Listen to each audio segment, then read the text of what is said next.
Good day, my name is Lisa. I would like to declare that I am a staff member of Nossum University's CEPD unit, and I worked with the ILC Foundation and the members of the Scientific Planning Committee on applying for the accreditation and certification for this event. I have no other affiliations or relationships to disclose.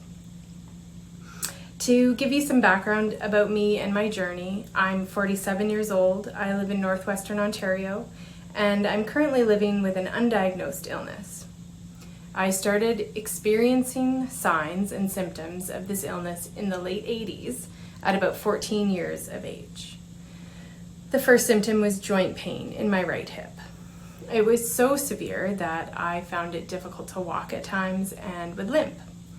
I was taken to a family physician who thought it might be a form of early arthritis, and they recommended I sign up for ballet lessons to improve my health and fitness. I took private ballet lessons for several months with no change to my joint pain, but I was reminded that I am very flexible. The joint pain has continued, and over the years, new issues have been added to the mix, including pain in other joints, migraines, muscle weakness, numbness, and extreme fatigue.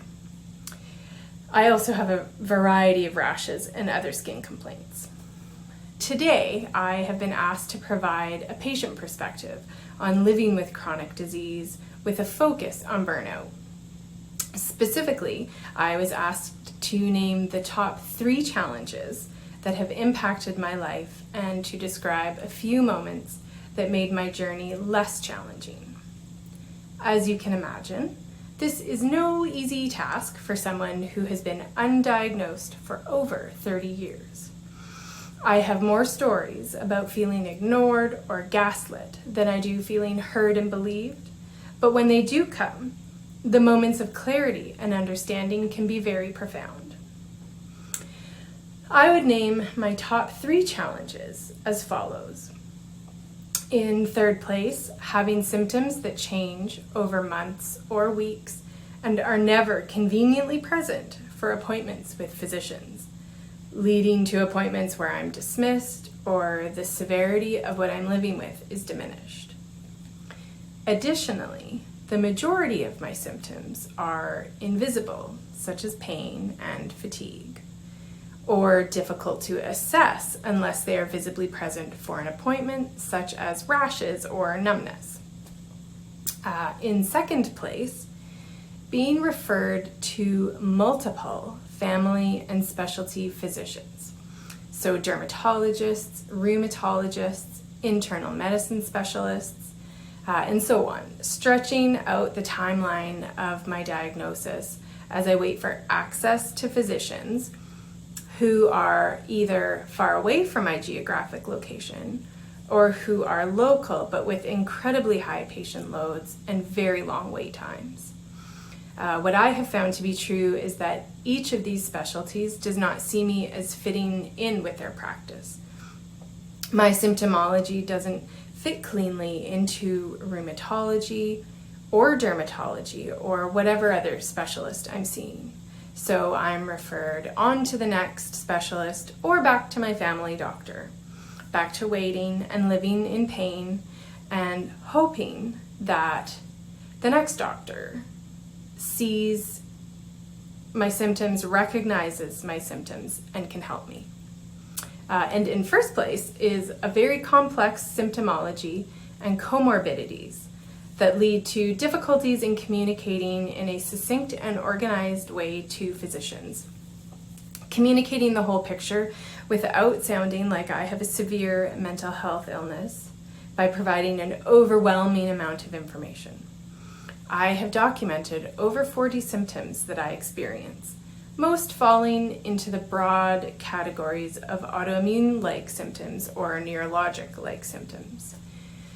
There's no way to list out those all in a 10-minute appointment and provide the level of detail and information that a physician needs to be able to order tests, do a physical examination, or simply even have a conversation about them.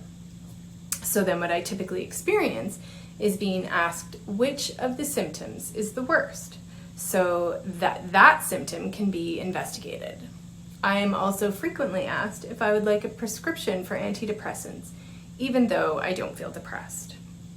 This leads to feelings of frustrations that I'm not being seen or heard or taken seriously. I feel like all of these experiences are pretty common for patients with less common diseases with a variety of presentations, or diseases that impact multiple body systems at the same time. I find my systems to be confusing, patternless, and just outright strange. So how am I supposed to be able to explain them in a way that makes sense and doesn't sound like I'm just making stuff up? What all of these challenges have in common is communication.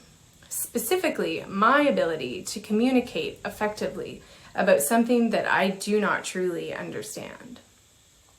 In early 2022, I had a very disappointing visit with a physician.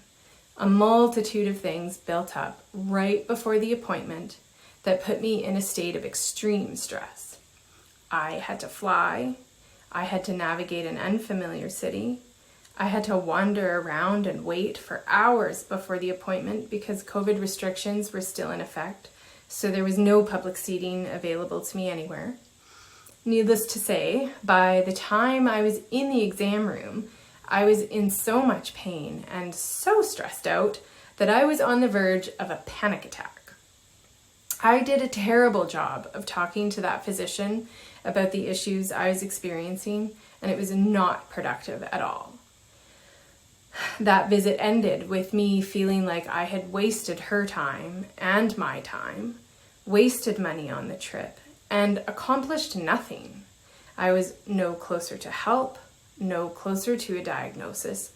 I was just one more physician in the line of those who did not believe I fit into their specialty or their practice, or who flat out did not believe I am in as much pain as I say I am. This was my burnout moment. The moment that I realized that in order to get the help I needed, I had to figure out a way to talk about my illness without dissolving into a puddle of tears. I had to be able to understand my symptomology enough to talk about it in a different way. I had to be the one in control of the information. So here's a good visual to describe how I felt in this moment. I am a ship. My symptoms are waves, and the ocean is the mysterious illness that I live with as my constant companion. I'm being tossed and battered about by a storm of waves, and on an ocean with no name, and I have no idea when the next wave will hit, how big it will be, or if it will be the one that finally sinks me. I have been navigating my life in spite of these waves. I regularly hear physicians, colleagues, and coworkers say I must be very strong to keep working and to keep living my life as I have been, despite having no understanding of or relief from my symptoms. Every time I hear it, I just shake my head in confusion and wonder what the alternative is. Am I allowed to just stop? Because that would be amazing. If all I had to do every day was take care of myself and manage my pain and other symptoms, I think my life would be much easier than it is right now.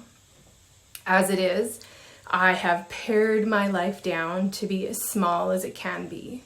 I have given up my hobbies and extracurricular activities in order to protect my energy and my body for the necessities, like working at my full-time job, caring for my kids in my house, and taking care of all of my pets.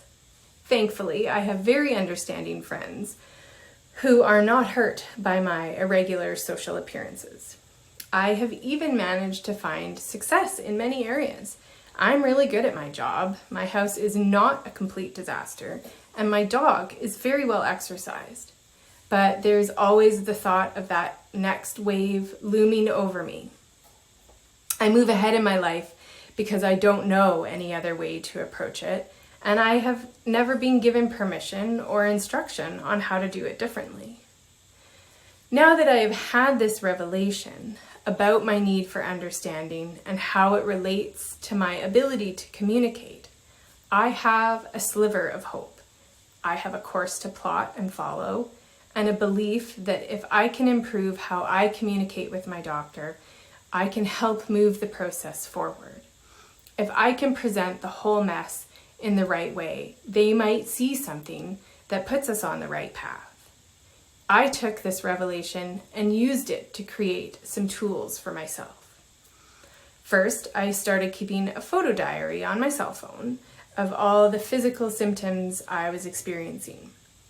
This allowed me to show my physician the many rashes and strange skin reactions I was experiencing, even though I was never once able to present to their office with an active rash. Second, I created a timeline of the dates that my major symptoms appeared throughout my life, along with any other significant health issues. Third, and most importantly, I made a list of every symptom I experienced, and I plotted them out on a chart. This chart shows my symptoms like a map, plotting the frequency and severity of each symptom, categorizing the type of symptom, marking the ones that have been verified by an actual diagnosis, and assigning it to the area of my body where it occurs. This created a very striking visual representation of the experience of living in my body. I followed this up by writing a detailed note about each symptom, including when it first appeared, what the experience is like, how frequently it occurs, and anything else I thought would be relevant. To be clear, I did this for myself as an exercise in understanding my body. Something I recognize about myself is that I get very emotional when I'm speaking to physicians about my illness. It is only human to experience anxiety after the many years as a teenager, a young adult, a new mother, and now an almost 50-year-old woman being dismissed, told that I can't be in as much pain as I say I'm in, or being told my symptoms are the result of a mental illness. Making the photo diary, timeline, and symptom map were my way of showing myself that what I am experiencing is real, that it really hurts, and that I'm not imagining any of it. I took the symptom map to my next appointment, and after talking to my doctor about my symptoms a bit, I told her about what I had created.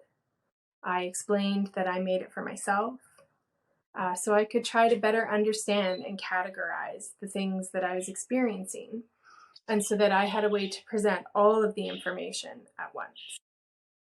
She was willing to take a look, so I put the symptom map on the table in between us, and then I held my breath. I waited. My doctor studied it silently for a minute or two, and then she looked over at me and she said, "Oh, this is really amazing. I'm a very visual learner, and this really helps me understand everything that is happening." We proceeded to have a conversation about what I had put on my map, and she had it scanned into my patient file as well. This was the first time in a long time that I felt seen and heard and not just offered antidepressants. I still have no answers. I still have only thoughts and ideas about what is happening to me, but at least I have a plan and real hope that there is help on the horizon and a path forward that will eventually lead to some answers. Hope, backed up by a plan of action, is enough to keep me afloat and moving ahead. Thank you.